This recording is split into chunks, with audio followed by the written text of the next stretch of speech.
Penso que o tema central dessa liturgia de hoje seja a missão profética da igreja, a missão profética de cada cristão batizado. Aqui tem o Evangelho, a tradução aqui fala: naquele tempo Jesus chamou os 12 e começou a enviá-los 2 a 2. Mas a melhor tradução seria: Jesus chamou a si os 12 e começou a enviá-los. Esse a si, para ele, a primeira coisa que um cristão tem que fazer para ser testemunha é conviver com Cristo, é conhecer a Cristo, é encontrar-se com Cristo e receber de Cristo o seu Espírito, a sua vida. Primeira coisa. Antes de fazer coisas para fora, para os outros, conviver com Jesus. Chamou os 12 a si para enviá-los a pregar, dando-lhes poder sobre os espíritos impuros. Espírito impuro é uma coisa impura, é uma coisa misturada, é uma coisa que não é só ela, está junto com outra. Irmãos, quantos espíritos impuros existem hoje no mundo? Coisas misturadas, o bem com o mal, misturados. Deus não gosta da mistura. Quando Ele começou a criar, a primeira coisa que Ele fez foi criar a luz. E Ele separou a luz das trevas e viu que a luz era boa. A criação é separação. Separa as águas de cima das águas de baixo. Porque quando as águas de cima se juntam com as águas de baixo, é o dilúvio, é a morte. Então, criação supõe separação. Deus, Jesus Cristo, veio separar o bem do mal, deixar claras as coisas. Hoje existe uma falsa tolerância, onde se tolera o mal com uma facilidade imensa. Querem ver uma prova disso? Eu, essa semana, recebi um site muito católico, muito importante, chamado Aletheia. Aletheia significa verdade, em grego. E que tem notícias do mundo inteiro. E essa notícia me deixou estarrecido.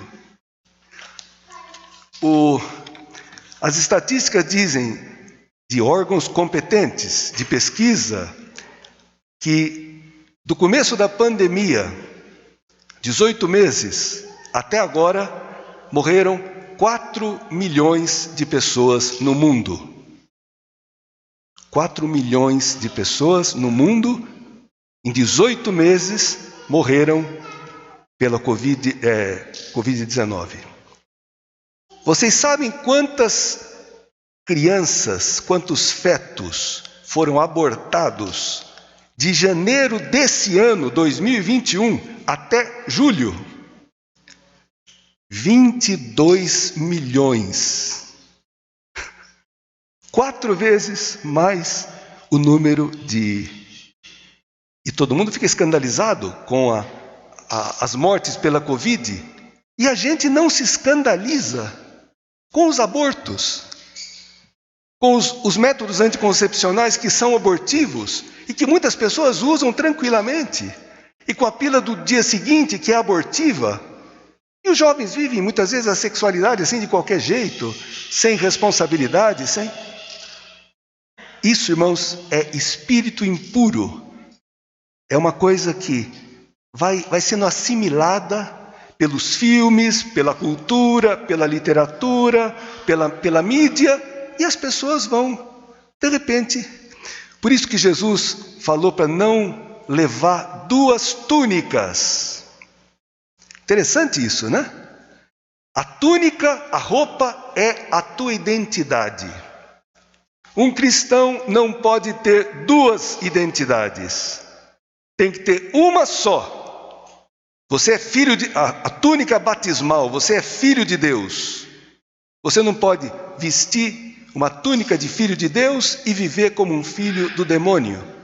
Porque o demônio não tem nada a ver com Deus. É o inimigo, é o antagonista.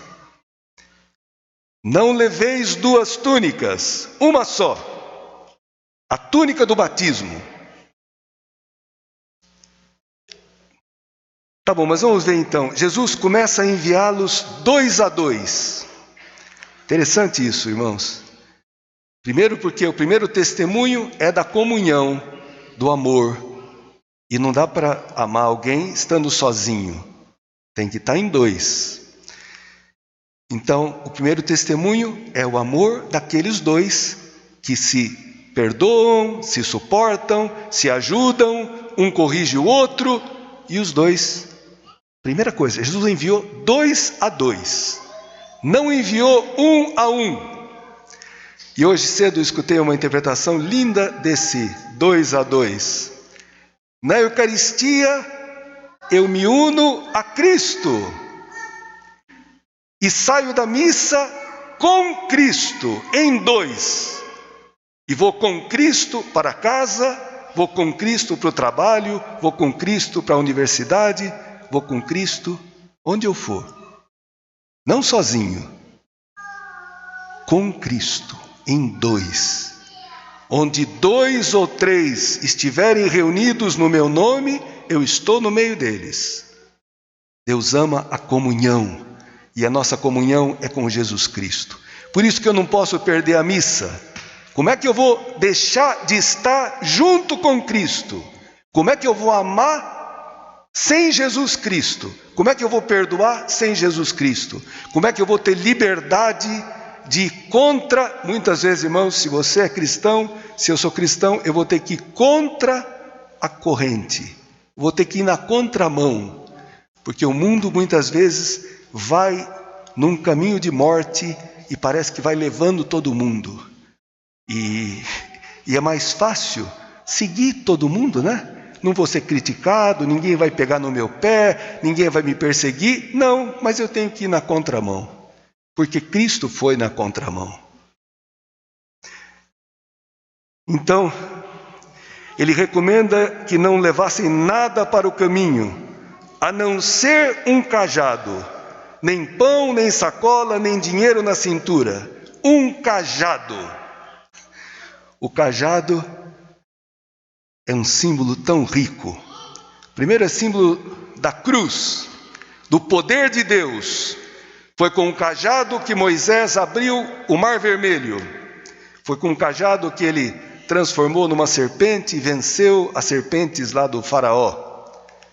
A cruz de Cristo, o poder de Deus, a sabedoria de Deus. Só isso.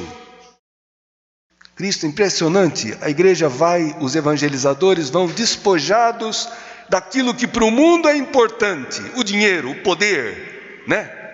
A aparência.